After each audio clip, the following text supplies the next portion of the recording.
and it's real expensive. The one and only Mark Cerny, of course, took the stage digitally today to give you a 9-minute presentation all about the PlayStation 5 Pro. That I thought was a bit interesting because they labeled it a PlayStation technical presentation. Yeah. Right? Which is a rare thing for them to do. But they didn't talk about it as being the PS5 Pro reveal, right? Sure. It was just PlayStation technical presentation. We all knew it was going to be the PS5 Pro. We assumed, and then they kind of accidentally leaked it via unlisted YouTube video. We missed the first, 30 seconds of that video because we were having some audio issues here. Yeah. So I don't know exactly what he was saying and how they kind of talked Kevin, about it. let me hear the first 30 seconds of the PlayStation It's a presentation. different video. This is a different video. Yes, I know. I'm asking you not to show this video and show me the first 30 seconds of what Mark Cerny was saying when he came out. We had audio issues. I'm just surprised that they just got right into it the way that they did. Yeah. There You know wasn't what I a mean? big when we came in, I was like, oh, they're still talking about PS5. Yeah. So So, no, we're doing hey, this is what it used to be, and now this is what it's going to be. And then they kind of just like, oh, and the PS5 Pro is going. Yeah, so just thought that was a bit of an interesting call to not kind of promote this, but I also think it's fairly telling about how PlayStation is promoting the PlayStation 5 Pro in terms of how much weight they're putting on it and how much expectations of the consumer they have. Yes, there are a lot of expectations for the consumer. While Kevin finds that, I will dive into here we go. Well, he's got. You can scrub through it. But like it doesn't. I think that they're in the back end, like changing the video because like look, when I scrub through it, it doesn't match what it's supposed to be. All right. Here we go. 5 Oh, minutes, oh. 7 minutes. There's Horizon. That is weird, yeah. You see how it does? Yeah, no, Yeah. totally. Yeah, that's weird. All right, we're almost there. We're doing it.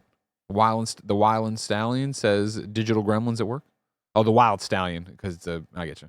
Pro and how it advances gaming tech. Hold on. There we go. This is exactly what we didn't hear. Yeah, So here we go. yeah. We're picking up. Hi, I'm Mark Cerny. Hi, Mark. I'm excited to be here to talk about the newest addition to our console lineup, PlayStation 5 Pro, Just boom. and how it advances gaming technology. I mean, But first, I want to take just a minute to look at what we put in the original PlayStation Okay. 5 cool. and how We're it caught up, delivers Kev. Thanks. That's all we exceptional- wanted to hear. Yeah, I hear you, but it's also like on purpose, right? Like they don't want this to be that big of a deal. That's what I'm saying. You know what I mean? That's It's like like you the- in the review scale. The consumer's expectations. Like I feel like that this is very much setting up just like, hey, we're not presenting this as if like, hey, everyone tune in, the PS5 Pro is about to be announced. If they did that, I think the expectations would be a little bit different. That's why this met expectations. Did not exceed them. Didn't exceed them at all. Period. We'll get into the details there, but like, yeah, like I'm surprised how quickly they got into it. But I also am not surprised that this feels like legitimately like this could have been an email. That's what this was. Hey, Mark Cerny's doing a technical presentation. Yeah. That's a fucking email in video form. Yeah. We read from the PlayStation blog. We developed the PS5 Pro with deeply engaged players, very specific, and game creators in mind, as many have asked for a console that runs even higher fidelity graphics with smoother frame rates at 60 frames per second. We achieved this on PlayStation 5 Pro with several key performance features. That's what the blog called it, all right? Our man, Mark Cerny's calling it the big three. All right, everybody. Number one, upgraded GPU. With PlayStation 5 Pro, we are upgrading to a GPU that has 67% more compute units than the current PS5 console and 28% faster memory. Overall, this enables up to 45% faster rendering for gameplay, making the experience much smoother. Number two, advanced ray tracing. We've added even more powerful ray tracing that provides more dynamic reflection and refraction of light. This allows the rays to be cast at double and at times triple the speeds of the current PS5 console. And then number three, AI-driven upscaling. We're also introducing PlayStation Spectral Super Resolution. That's PSSR if you're paying attention at home. An AI-driven upscaling that uses a machine learning-based technology to provide super sharp image clarity by adding an extraordinary amount of detail. Other enhancements include PS5 Pro Game Boost, which can apply to more than 8,500 backwards compatible PS4 games playable on PlayStation 5 Pro. This feature may stabilize or improve the performance of supported PS4 and PS5 games. Enhanced image quality for PS4 games is also available to improve the resolution on select PS4 games. PS5 Pro will also launch with the latest wireless technology, Wi-Fi 7, in territories supporting the standard. VRR and 8K gaming are also supported. It's humbling to see how game creators have embraced the latest technology from PS5 Pro, and several games will be patched with free software updates, for gamers to take advantage of PS5 Pro's features. These games can be identified with a PS5 Pro enhanced label within their title. Some games you can look forward to include blockbuster hits from PlayStation Studios and our third-party partners, such as Alan Wake 2, Assassin's Creed Shadows, Demon Souls, Dragon's Dogma 2, Final Fantasy VII Rebirth, Gran Turismo 7, Hogwarts Legacy, Horizon Forbidden West, Marvel's Spider-Man 2, Ratchet & Clank Rift Apart, The Crew Motorfest, The First Descendant, The Last of Us Part 2 Remastered, and more. We kept the look of the PlayStation 5 Pro consistent with the overall PS5 family of products. You'll notice the height is the same size as the original PS5, and the width is the same size as the current PS5 to accommodate a higher performance spec. Players can add an Ultra HD Blu-ray disc drive or swap out console covers when they become available. The PS5 Pro console will be available this holiday at a suggested retail price of $699.99, $700 US, 700 in Great Britain, 800 euros, and just about 120,000 yen. It will include a 2 terabyte SSD, a DualSense wireless controller, yada, yada, yada, yada. All stuff you'd expect from that one. The PS5 Pro is available as a discless console. The option to purchase the currently available disc drive is for PlayStation 5 separately. I fucked that up. You know what I'm saying. You can buy the disc drive already that's out separately for this. PS5 Pro will launch November 7th and will be available at all the retailers, yada, yada, yada. Pre-orders begin September 26th. Tim, I thought it was important to read it all. I know it was a long time to go, a lot to dissect. Where are you at? I mean, it's a lot of info, but I also just think it's a lot of, hey, clearly they don't have a selling point that is hidden. Like, there's nothing here. There's no magic bullet that's like, this is why you need a PS5 Pro. Sure, but you're buying it. No, this is why. I mean, I do not need one. I want one, and I'm going to get one because I am the exact market for this type of thing. But I do think that this is complete evidence that PlayStation does not have the solutions that are able to explain why people that have a PS5 should upgrade to a PS5 Pro.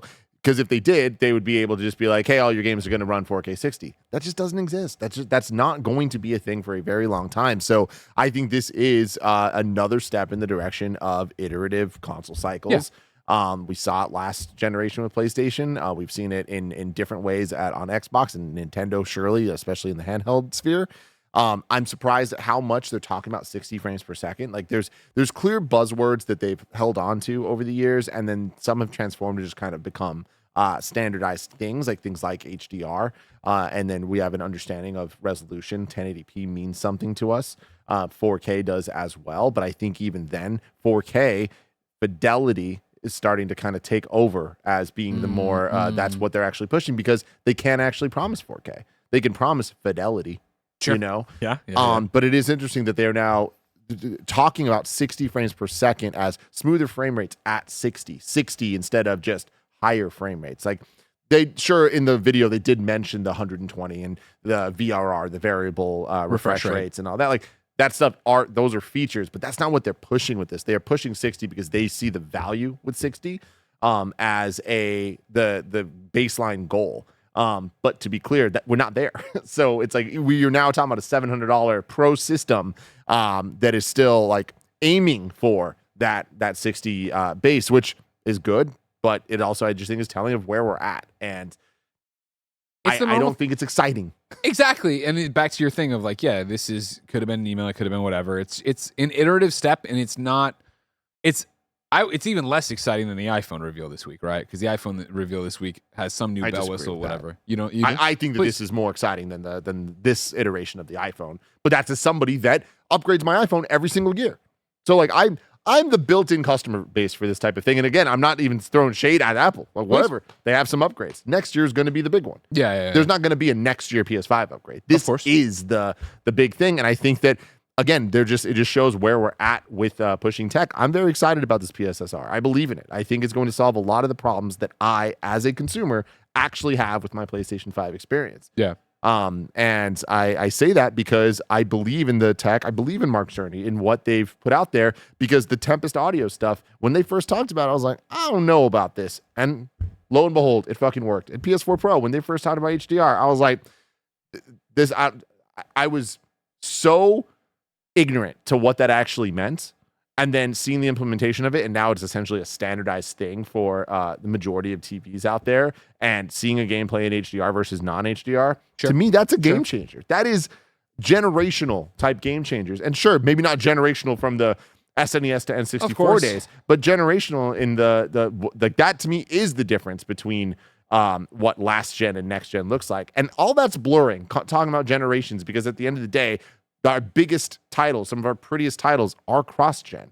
So it's just, how does that cross-gen game run better? And you're telling me that this is going to run it better than anywhere else that can play the game? And I say that because a lot of these games aren't on PC. Obviously, having a top-end PC is going to get you that experience. But as somebody that recently... what's up? Theoretically, it would cost more, a top-end PC. Oh, absolutely. It totally would. But I am at a point right now where I have a very, very, very nice PC. It is a couple years old, though. I am at that point that I'm like, I don't need an upgrade. By far, I do not need an upgrade. But I always kind of want a new thing. I always want a new, bigger, better thing. And I've been kind of just playing around, pricing it out, and just considering, like, as I've gotten so much more into my Steam Deck and playing in the Steam ecosystem, I have been considering, like, what if I were to kind of rework my home setup a bit so that it is a better way to play my PC on my TV with all the bells and whistles. And every time I start going down the path, it's still too complicated. No matter how much the consoles are turning more into PCs and PCs are turning into more of a console-like experience, there's still way too many issues with getting surround sound to correctly work on a PC for a video game. Yeah. And as long as those little things are existing, I'm still looking at this like, well, the best technical experience I've had with gaming, period, has been the PlayStation 5. So you're telling me I get an even better version? I am in, but they already had me sold. Are they going to sell others? I don't think so. This episode's brought to you by Shady Rays. Get ready for the season ahead with quality shades built to last. Our friends over at Shady Rays have you covered with premium polarized shades that won't break the bank. Shady Rays is an independent sunglasses company that offers an unrivaled product that's just as good as any expensive pair that we've worn. Durable frames and world-class optics for all outdoor adventures. With an extensive array of styles and colors, you're bound to find the perfect pair of Shady Rays sunglasses. Y'all know I've been outside a lot in the sun playing some Pokemon Go, and it's such a great experience wearing my Shady Rays when I'm out and about looking dope. Every pair of sunglasses is backed by lost or broken replacements. If you lose or break your pair, even on day one, they told us they will send you a brand new pair, no questions asked. Exclusively for our listeners, Shady Rays is giving out their best deal. Head to shadyrays.com and use code KINDAFUNNY for 50% off 2 or more pairs of shades. You can try for yourself the shades rated 5 stars by over 300,000 people. shadyrays.com, use code KINDAFUNNY for 50% off 2 or more pairs of shades. This episode is brought to you by Hims. Guys, sometimes intimate moments happen spontaneously, and we'll always want to be ready so we can perform in the bedroom. Hims has treatments that can help you stay hard and last longer, giving you that boost of confidence so you can be ready whenever the mood strikes. Hims is changing men's healthcare by providing access to affordable sexual health treatments, all from the comfort of your couch. No insurance is needed. Pay one low price for your treatments, online visits, ongoing shipments, and provider messaging. Start your free online visit today at hims.com/kindafunny. That's HIMS.com/kindafunny for your personalized ED treatment options. hims.com/kindafunny. The products mentioned are chewable compounded products, which are not approved by or verified for safety or effectiveness by the FDA. Prescriptions require an online consultation with a healthcare provider who will determine if appropriate. Restrictions, details, and important safety information. Subscription required. Price varies based on product and subscription plan. Yeah, no, the internet very angry right now, as you'd expect. I think, again, when a Pro thing is being revealed with $700 price tag, I think even PlayStation's marketing, right, of saying we developed the PS5 Pro with deeply engaged players in mind, right? They know that they are talking to the whales, the people who are tech files or what's the word I'm looking for? Files, yeah. Tech files works. People who are like need the best experience, the crispest picture. They have the best TV. They have the best whatever it is. They know they're going for it. And I think that, is a question we had there at the end of our reaction stream Gamescast, where somebody was like, do you think there'll be supply issues at launch? I don't. But I also don't think PlayStation's making this and making these announcements expecting this to be 15 million units moved on day one or something crazy. Totally. They know what they're putting out there. They know that this is a high-end PlayStation 5 for people who want that. Yeah, it's funny to see the chat right now. I'm not surprised at all, but there's a lot of people that are just like, why would you listen to Tim? He's so out of touch with this. I don't know how much more clear I can make it. I am the high-end consumer. Like, I am in touch with the high-end consumers. I am representing somebody that has a home theater, that cares about tech, and I invest my time and money in these things. Like, that's what I've always done. So it's like, listen to me for that perspective. I'm literally saying I don't think this is for the majority of people. And I also think that the PS5 is a great system, that you don't need to get this PS5 Pro, and I don't think you're going to need it for a very long time. And even saying that, I don't think you'll ever need it. I don't think you're ever going to need this system. I think this is always going to be optional until you get to the PlayStation 6. Yeah, I think that we might get to the next Naughty Dog game that comes out, just like Last of Us 2. I'm very happy I had the Pro at that point to be able to play that game. It still worked on the other one. Yeah, you know what I mean? Yeah. So I feel like that we just got to be real here of just there are certain tech products, specifically tech products, that are made for high-end consumers that care about that stuff. This is, I think, the most perfect example of that. And they're marketing it that way. Yeah.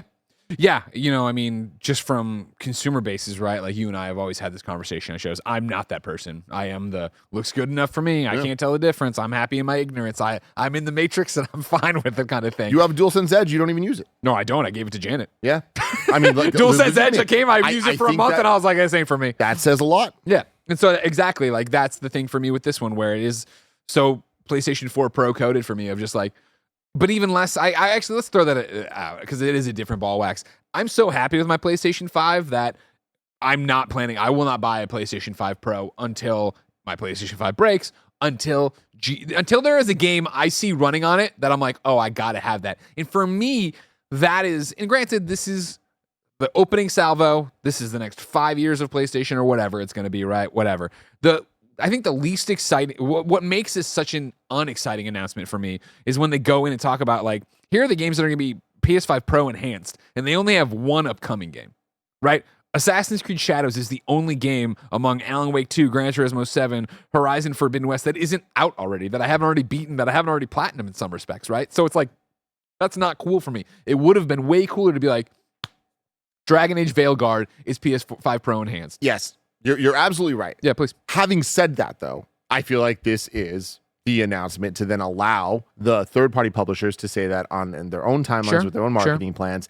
And the reality is, them even having Assassin's Creed Shadows surprises me and excites me. I think that as a sign of the future, they're clearly working with third-party developers on games this year, on upcoming games that are going to be coming out, which to me says the expectation should be that we're going to cross over very soon, if we haven't already, that the big major third-party titles are going to take advantage of this. Because I think that looking at the rest of the year, Dragon Age, I think, is the big question mark of does it make the cut or not for this. And I'm not entirely sure that it will. Yeah. I would bet that it does, though. Yeah. But I'm not sure that it will. But you brought up Indiana Jones during the reaction. I damn sure believe Indiana Jones will in spring 2025. I feel like, and then at that point, there won't even be a question. It's just going to be that's how these games are being made. What does that do for the development and all the different modes and shit? Oh, we are in for some bullshit. We're in for a lot of Games Daily headlines of this thing's broken and that thing's broken, but